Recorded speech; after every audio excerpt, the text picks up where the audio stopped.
नमस्ते बच्चों।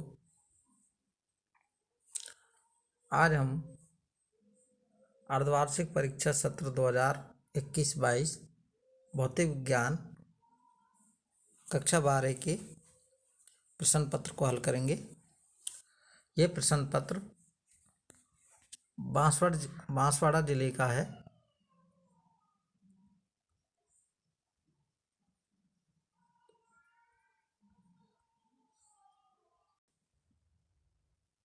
पहला क्वेश्चन है, किसी धातु के गोले को स्पर्श किए बिना किस विधि द्वारा धनावेशित कर सकते हैं? तो इसका आंसर है प्रेरण द्वारा।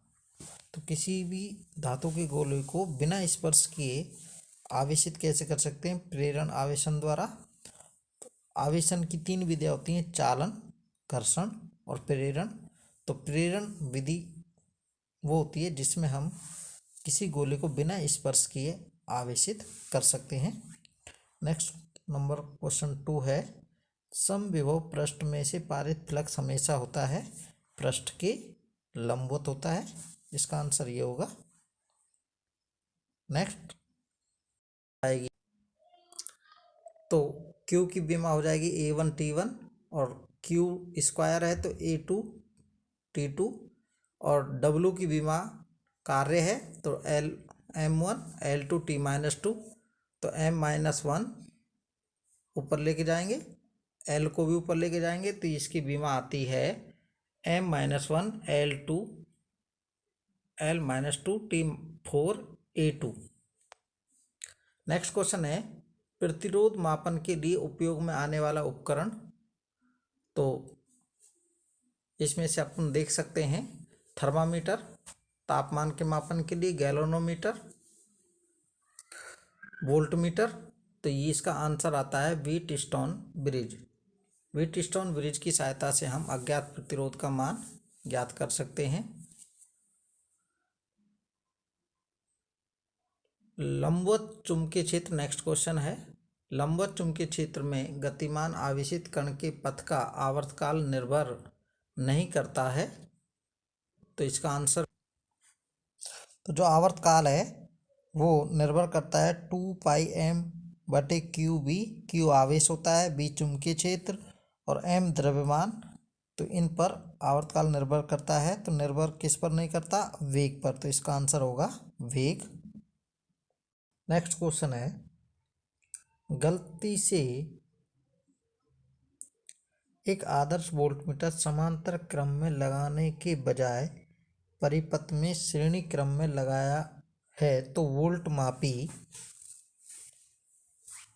ऑप्शन दे रखे हैं अपन को, अधिकतम विक्षेप देगा या नष्ट हो जाएगा या सूक्ष्म विक्षेप देगा और या का विक्षेप यानी कि इस वोल्ट मापी का विक्षेप उस विक्षेप के बराबर होगा जो उसे समांतर क्रम में रखने पर प्राप्त होता है। तो इसका आंसर होगा अधिकतम विक्षेप देगा। इसका आंसर क्या है? अधिकतम विक्षेप देगा। नेक्स्ट क्वेश्चन है, ट्रांसफॉर्मर की क्रोड निम्न में से किसकी बनी होती है? नरम लोहे की, स्टील की, लोहे की, एल्निको की। तो ट्रांसफॉर्मर की क्रोड नरम लोहे की होनी चाहिए। नेक्स्ट क्वेश्चन है, एक अवतल दर्पण की वक्रता त्रिज्या 50 सेमी है तो उसकी फोकस दूरी क्या होगी? तो वक्रता त्रिज्या और फोकस दूरी के मध्य संबंध होता है F बराबर फोकस दूरी बराबर R वक्रता त्रिज्या बटे 2। तो 50 सेमी वक्रता त्रिज्या है तो 50 में 2 का भाग देंगे तो इसका आंसर आता है 25 सेमी। नेक्स्ट क्वेश्चन है, यदि अवतल दर्पण से बने प्रतिबिंब की ऊंचाई a तथा v बिंब की ऊंचाई हो तो आवर्धन क्षमता होगी। आवर्धन क्षमता अवतल दर्पण के लिए होती है प्रतिबिंब की ऊंचाई बटे बिंब की ऊंचाई। तो प्रतिबिंब की ऊंचाई a है और बिंब की ऊंचाई b है। ये v a के बाद b वाला है, ये मिसप्रिंट हो रही है। तो इसका आंसर हो जाएगा a। तो बिंब की ऊंचाई a बटे वो प्रतिबिंब की ऊंचाई ए बटे बिंब की ऊंचाई। अब है रिक्त स्थानों को भरिए।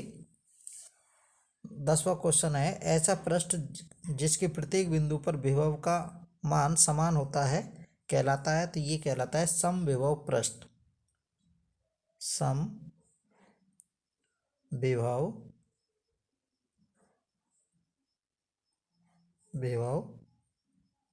पृष्ठ।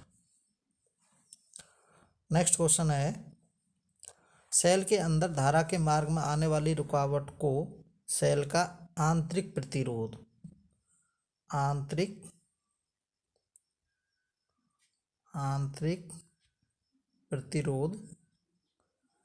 कहते हैं।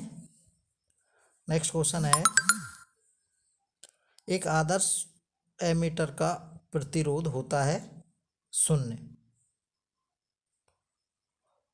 नेक्स्ट 13वां, प्रेरकत्व का SI मात्रक होता है हेनरी।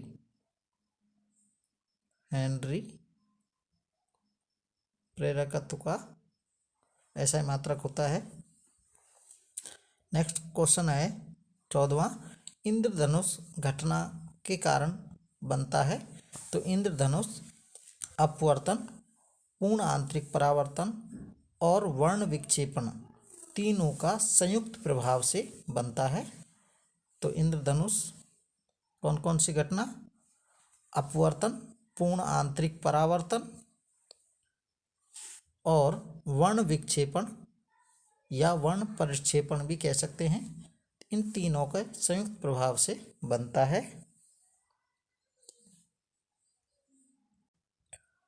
नेक्स्ट क्वेश्चन है लघुतात्मक प्रश्न है। नेक्स्ट क्वेश्चन है 15वां, एम्पियर के परिपतीय नियम का गणितीय सूत्र लिखिए। एम्पियर का परिपतीय नियम चुंबकीय क्षेत्र का रेखीय समाकलन, चुंबकीय क्षेत्र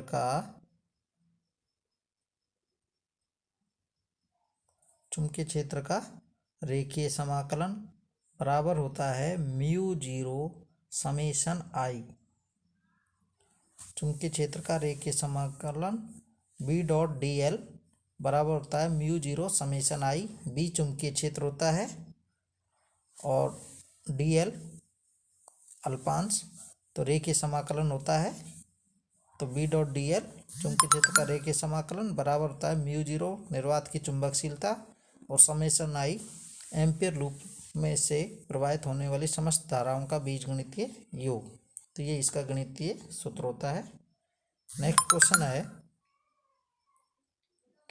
पूर्ण आंतरिक परावर्तन की शर्तें लिखिए। तो पूर्ण आंतरिक परावर्तन के लिए शर्त है कि जो प्रकाश की किरण है वो सघन माध्यम से विरल माध्यम में संचरित होनी चाहिए, प्रवेश करनी चाहिए। और दूसरा, प्रकाश की किरण का आपतन कोण क्रांतिक कोण से अधिक होना चाहिए। तो पूर्ण आंतरिक परावर्तन के लिए दो शर्तें होती है। एक तो प्रकाश की किरण सघन माध्यम से विरल माध्यम में जानी चाहिए और आपतित प्रकाश की किरण का जो आपतन कोण है वो क्रांतिक कोण से अधिक होना चाहिए। नेक्स्ट क्वेश्चन है 17वां, लेंज का नियम किस सार्वत्रिक नियम पर आधारित है? तो इसका आंसर है लेंज का नियम ऊर्जा संरक्षण सार्वत्रिक नियम पर आधारित है। तो लेंज का जो नियम है वो ऊर्जा संरक्षण नियम पर आधारित है। नेक्स्ट क्वेश्चन है 18वां, प्राथमिक इंद्रधनुष के निर्माण में कौन कौन सी प्रकाशिक घटनाएं होती हैं? तो प्राथमिक इंद्रधनुष के निर्माण में अपवर्तन की घटना होती है, एक बार पूर्ण आंतरिक परावर्तन की घटना होती है और एक बार वर्ण विक्षेपण की घटना होती है। तो प्राथमिक इंद्रधनुष के निर्माण में अपवर्तन, पूर्ण आंतरिक परावर्तन और वर्ण विक्षेपण की घटनाएं होती हैं।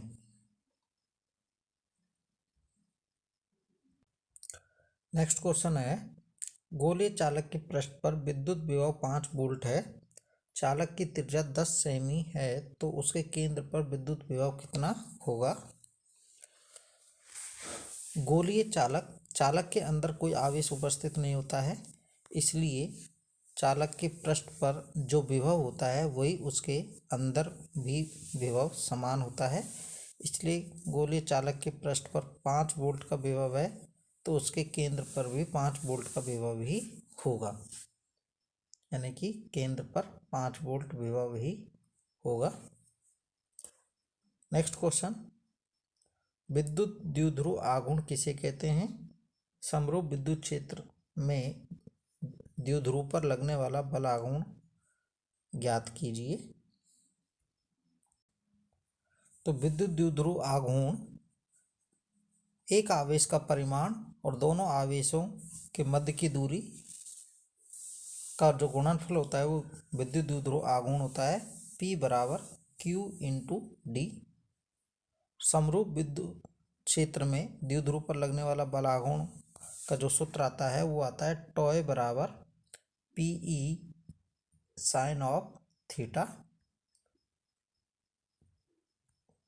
P विद्युत द्विध्रुव आघूर्ण होता है, E विद्युत क्षेत्र और P और E के मध्य लगने वाला थीटा कोण होता है। तो ये सूत्र निकल के आएगा टॉय बराबर PE sine of theta. Next question, संधारित्र के सिद्धांत को समझाते हुए समांतर पट्ट संधारित्र की धारिता का सूत्र ज्ञात कीजिए। तो ये धारिता का सूत्र C बराबर A एप्सिलॉन 0 बाई डी बटे डी। ए समांतर प्लेट संधारित्र की प्लेटों का क्षेत्रफल होता है, डी प्लेटों के मध्य की दूरी और एप्सिलॉन 0 निर्वात की विद्युतशीलता होती है। ये सूत्र हम ज्ञात करते हैं, नोट्सों में दिया हुआ है, उसकी सहायता से हम ज्ञात कर सकते हैं। नेक्स्ट क्वेश्चन है, खगोलीय दूरदर्शी का किरण चित्र बनाइए और इसके 2 दोष बताइए। ये भी किरण प्रकाशिकी में नोट्सों में उपलब्ध है। नेक्स्ट क्वेश्चन है, विद्युत परिपथ के लिए किरचॉफ के नियम लिखो। किरचॉफ के नियम से व्हीटस्टोन सेतु सिद्धांत व्युत्पन्न कीजिए। तो किरचॉफ के 2 नियम होते हैं, एक प्रथम नियम जिसे संधि नियम भी बोलते हैं और किरचॉफ का द्वितीय नियम है वोल्टता का लूप का नियम जिसे द्वितीय नियम भी कहते हैं। संधि नियम और द्वितीय नियम दोनों लिखने हैं और उसके पश्चात उनका उपयोग करके किरचॉफ के नियम से व्हीटस्टोन सेतु का सिद्धांत P बटे Q अज्ञात प्रतिरोध R बटे S, ये संतुलन प्रतिबंध हम ज्ञात करते हैं, ये भी निकाल सकते हैं। नेक्स्ट क्वेश्चन, निम्न में से इन्हीं 2 को परिभाषित कर सविस्तार समझाइए। फैराडे के नियम विद्युत चुम्बकीय प्रेरण के नियम है, फैराडे के प्रथम और द्वितीय, ये लेंज का नियम है, स्वप्रेरण गुणांक और भंवर धाराएं, इनको हम सबको परिभाषित कर सकते हैं।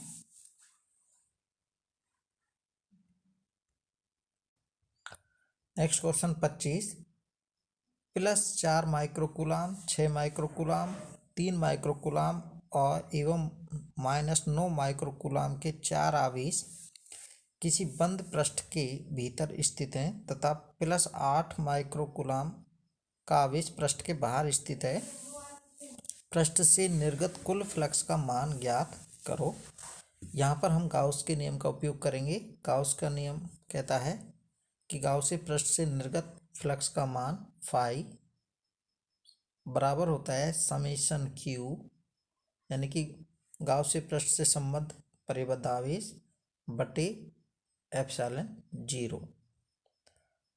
अब समेशन क्यू का मान आएगा कि आवेशों का बीजगणितीय योग चिन्ह सहित योग, तो 4 और 6 10 और 3 13 प्लस के आवेश हैं और माइनस का 9 आवेश हैं, 13 में से 9 गए तो 4 माइक्रोकूलाम, 4 माइक्रोकूलाम बटे एप्सिलॉन 0। तो माइक्रो की जगह 10⁻⁻6 लिख सकते हैं। और एप्सिलॉन 0 का मान होता है 8.85 इंटू 10⁻⁻12 भाग दे के इसकी कैलकुलेशन कर सकते हैं। यह हो जाएगा हमारा निर्गत विद्युत फ्लक्स। तो इसके लिए चुंबकीय क्षेत्र का सूत्र हो जाएगा B बराबर μ0I अपॉन 2πr। तो μ0I अपॉन 2πr, I का मान रख देंगे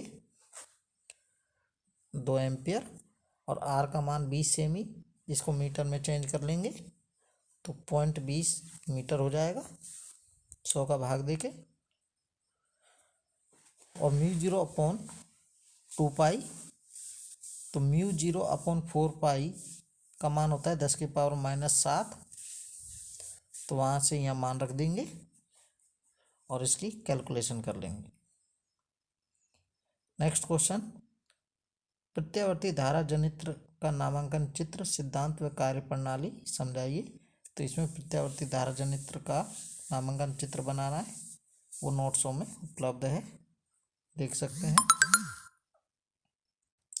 नेक्स्ट क्वेश्चन है निबंधात्मक, प्रकाश के अपवर्तन को समझाते हुए अपवर्तन के नियम लिखिए। अपवर्तन को परिभाषित करना है और अपवर्तन के 2 नियम होते हैं। एक होता है कि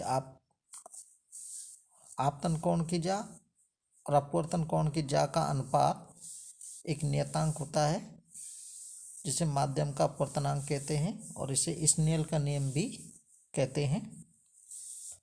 और दूसरा, आपतित किरण, अपवर्तित किरण व अभिलंब तीनों एक ही तल में स्थित होते हैं। प्रिज्म में होने वाले अपवर्तन का किरण चित्र बनाइए और सिद्ध करो कि प्रिज्म के पदार्थ का अपवर्तनांक A प्रिज्म कोण डेल m न्यूनतम विचलन कोण का सूत्र ये प्राप्त होता है। ये हमारे नोट्सों में भी उपलब्ध है और वहाँ से इसको अपन नोटेट कर सकते हैं और जानकारी प्राप्त कर सकते हैं। नेक्स्ट क्वेश्चन अथवा में है 2 वर्ण विक्षेपण तथा प्रकाश के प्रकीर्णन को समझाइए। वर्ण विक्षेपण क्या होता है कि जब कोई श्वेत प्रकाश को किसी प्रिज्म पर डाला जाता है तो प्रिज्म से निर्गत जो प्रकाश है वो विभिन्न अवयवी रंगों में बट जाता है। तो श्वेत प्रकाश का अपने अवयवी रंगों में बट जाने की जो घटना है उसे वर्ण विक्षेपण कहते हैं। और प्रकाश के प्रकीर्णन, तो किसी प्रकाश को किसी सूक्ष्म कण पर डाला जाता है तो प्रकाश जो होता है वो सूक्ष्म कण से टकराकर चारों दिशाओं में फैल जाने की जो घटना होती है उसे प्रकाश के प्रकीर्णन के रूप में जानते हैं। प्रकाश के प्रकीर्णन के लिए आवश्यक शर्त होती है कि जो प्रकीर्णक है, जो सूक्ष्म कण है, उसका आकार आपतित प्रकाश की तरंग दैर्घ्य की कोटि के लगभग होना चाहिए। नेक्स्ट क्वेश्चन है लेंस मेकर सूत्र की स्थापना कीजिए। तो ये बड़ा नोट्सों में उपलब्ध है लेंस मेकर सूत्र, इसको भी हम नोट्सों से देख सकते हैं। धन्यवाद। हमारे अभी तक यूट्यूब चैनल को सब्सक्राइब नहीं करने वाले साथियों से निवेदन है कि हमारे यूट्यूब चैनल को सब्सक्राइब जरूर करें, जिससे नवीनतम अपडेट्स वीडियोज आपको मिलते रहें। धन्यवाद।